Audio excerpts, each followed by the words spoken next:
Welcome to morning devotions for Friday, February 2. We're delighted that you've come, and we welcome those who will be watching later at another time. Thanks to Jeanette Lehman for beautiful prelude music this morning, and to Dennis Metzger for technical support for these moments. We come to center our day in reflection and prayer and song.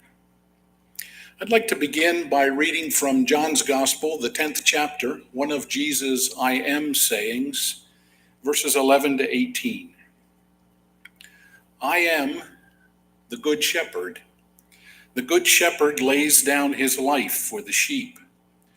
The hired hand, who is not the shepherd and does not own the sheep, sees the wolf coming and leaves the sheep and runs away, and the wolf snatches them and scatters them.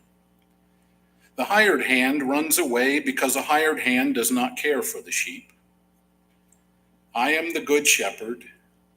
I know my own, and my own know me. Just as the Father knows me, and I know the Father. And I lay down my life for the sheep. I have other sheep that do not belong to this fold. I must bring them also, and they will listen to my voice. So there will be one flock, one shepherd. For this reason the Father loves me, because I lay down my life in order to take it up again. No one takes it from me, but I lay it down of my own accord. I have power to lay it down, and I have power to take it up again. I have received this command from my Father. Could we join in singing number 352 in your blue hymnals, Gentle Shepherd? And we'll sing it through twice. 352.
I am the good shepherd. I know my own, and my own know me. Our younger son, John, is a manager on a hobby farm. Someone else farms the fields, but John mows and generally looks after the place. There's also a flock of about 40 sheep on that farm. So at shearing time, John is around when the shearer comes, and he helps with that process. He feeds and waters and generally looks out for the well-being of this flock of 40. John's house is on that farm, about 50 yards from the barn. He says as soon as he leaves his house to come to the barn, the sheep know the sound of his footsteps. They recognize his voice, and they will start walking out of the barn toward him. They know who's coming. They know what he's going to do. They know when he comes and that it's safe, that they will be provided for. They know him, and he knows the flock. Who is sick, who has an injury, who is prone to wander further away, who is stubborn. We know some other folks who had a flock, and even the shearer knew their flock. They had a mean old buck named Charlie. The shearer would always say, "We leave Charlie for last in the hopes he might die before we shear him."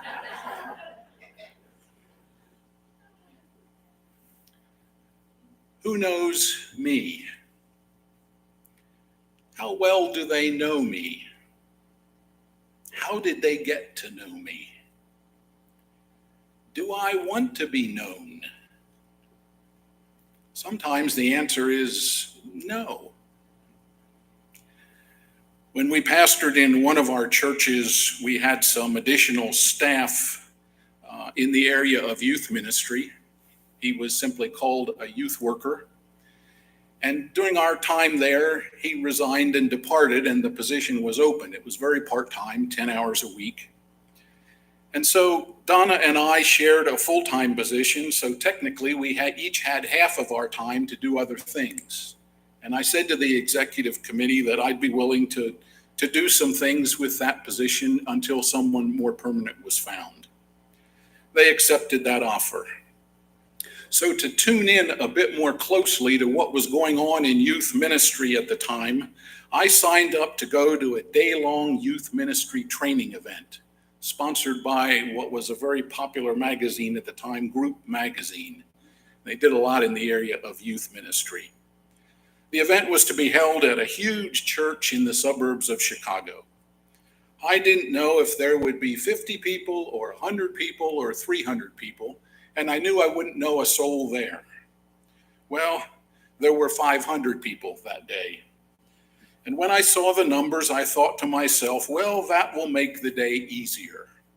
I can go sit on the back row, take it all in, and slip out. I never get to sit on the back row. It will be about as anonymous a day as it gets, and that sounded good. Obviously, I had not been to many youth training events. Let me tell you how we spent our first 30 minutes getting acquainted with one another. Baseball season was just around the corner, so the theme was baseball. First, we were asked to find 3 people from different denominations than our own and do 3 jumping jacks. Then we had to form a group of 5, an umpire, a batter, a pitcher, a catcher, and a manager. The pitcher was to wind up and throw a pitch. The umpire was to call strike 3. And the manager and the batter and the umpire were to argue a called third strike. All of this with total strangers. Then we were to determine which of the 5 of us had been a youth worker for the shortest amount of time, and they were to fall to the floor with an injury. The other 4 were to pick up the rookie and carry him or her for 15 feet, calling out, "Where's the trainer?" Then in our group of 5, we were to take a 7th inning stretch. We were to stand on the seats of the chairs and sing "Take Me Out to the Ball Game" as loud as we could. So much for my anonymous day. We knew more than we wanted to by then. At the end of the day, part of the joy I felt was knowing others and being known by others. Why? Because sometimes knowing and being known can be a wonderful blessing. Knowing. The Good Shepherd knows the flock. I know my own, and my own know me. We see that kind of knowing in the teacher who knows their students, the nurse who knows her patients, the bus driver who knows their riders, the pastor who knows her church. The Good Shepherd knows the flock, and the flock knows the Good Shepherd. This is all about the Good Shepherd. That's John's gospel. This is not about doing. It's not about ethics. No list to get done for God today or this week. That's not what John is up to. Preacher Will Willimon reminds us that there are no Beatitudes in John. There's no golden rule. John has these long conversations between Jesus and other folks, and he has these "I am" sayings, rich, deep images that tell us who Jesus is. I am the Good Shepherd. We're simply called to be sheep, to be a community, a flock that takes on the very character of the shepherd. We're not assistant shepherds. In John, we're called to know the Good Shepherd and to discover the wonders of being known by the Good Shepherd. It's about a God who doesn't wait until we get it all together, or until we get really serious about our religion and work hard at it. The Good Shepherd knows us in a way that it's safe to be known. And as we allow ourselves to be drawn into that safety and the love of the Good Shepherd, we learn to know who the shepherd is. It all makes sense. It makes all the sense in the world, because the Good Shepherd was sent into this world because of love. Chapter 3, for God so loved the world that God gave. And in the very next chapter of John, this Jesus meets a Samaritan woman and sits on the well and reaches out to her in kindness, with care, and with love, crossing all sorts of boundaries to do so. It's who he is. It's what makes him good. He comes from God. The Good Shepherd knows God, and God knows him. The Good Shepherd comes from love, and he is love. Jesus is the Good Shepherd not simply because of his relationship to the sheep, but also because of his relationship to God. Therefore, we learn something of who God is through these I am statements. I am the bread of life, the light of the world, the door, the resurrection and the life, the way, the truth, and the life, the true vine, the Good Shepherd. Knowing is an expression of care. Knowing is an expression of love. It takes effort to learn to know someone. It takes listening and some commitment and some openness to others and empathy. And in knowing and being known, we discover something of how God knows us and something of who God is. Henry Nouwen wrote in his popular book, The Return of the Prodigal, "For most of my life I have struggled to find God, to know God, to love God. I have tried hard to follow the guidelines of the spiritual life, pray always, work for others, read the scriptures. I have failed many times, but always tried again, even when I was close to despair. Now I wonder whether I have sufficiently realized that during all this time, God has been trying to find me, to know me, and to love me. The question is not how am I to find God, but how am I to let myself be found by God? The question is not how am I to know God, but how am I to let myself be known by God? And finally, the question is not how am I to love God, but how am I to let myself be loved by God? God is looking into the distance for me, trying to find me, and longing to bring me home." End of the quote. I am the good shepherd.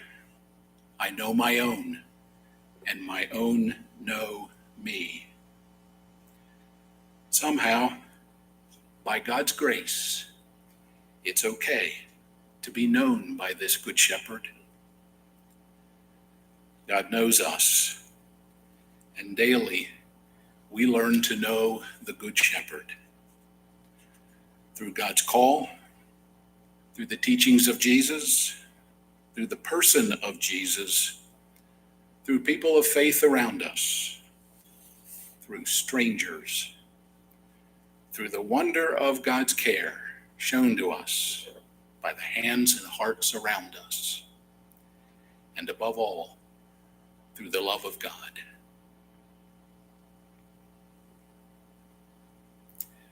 We have a really good shepherd. Will you pray with me?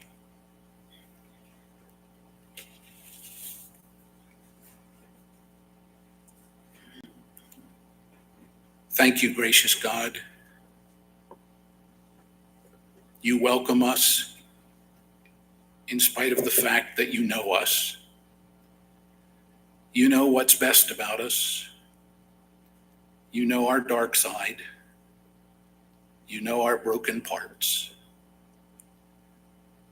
You know, O God, the ones that we care about, the least, the last, the ones who never get a break,